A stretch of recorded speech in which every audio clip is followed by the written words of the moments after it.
بندے کھول بعض دفعہ ٹائم نہیں، فرصت نہیں، معصوم علیہ السلام نے بڑے سوکھے سوکھے طریقے دسے۔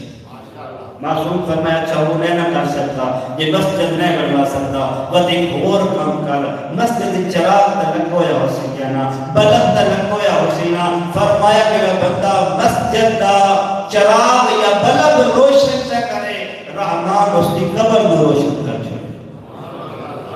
کہ بندہ چاہتا ہے جو دنیا چاہ اپنی قبر دی روشنی دا اہتمام کرے، انہوں چاہیے جو مسجد دے چراغ جلاوے۔ حتیٰ کہ میں روایت کی پڑھ رہا ہوں، جنہا کوئی بندہ مسجد دا چراغ جلائیں دینا، وقت جدہ تائی وہ چراغ جلدہ رہا ہے، اللہ تعالیٰ دے جڑے عرش دے واسی ہننا، جتنی مخلوقات عرش دے رہنیاں، انہیں تو ملائکہ و مقربین بھی، شہداء و صالحین بھی، جدہ تائی وہ بلد روشن رہا ہے، وہ اللہ کی تمام مخلوق اس پتہ دے حق کی جو دعائے خیر کر دی۔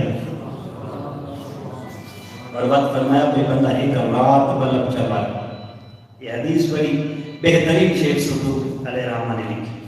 فرمایا کوئی بندہ ایک رات بلد چلا لے، وہ دی جزا کیا ہے؟ فرمایا اگر اللہ نے کوئی واسطے ایک رات مسجد بلد بالیا، رحمان اس بندے نے 70 سال دے گناہ معاف کر چھوڑے۔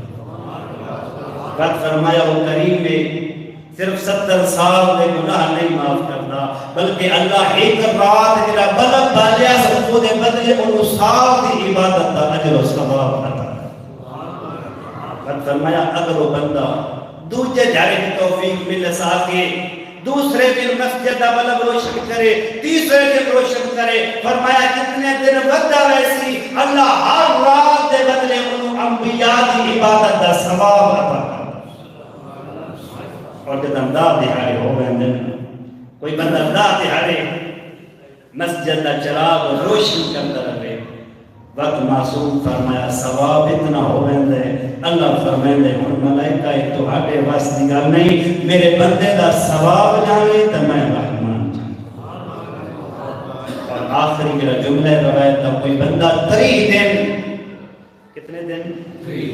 ایک مہینہ اللہ دے گھر دا چراغ روشن سے کرے، رحمان اس چراغ دے بدلے اس دے جہنم دی آگ حرام کر چھوڑے۔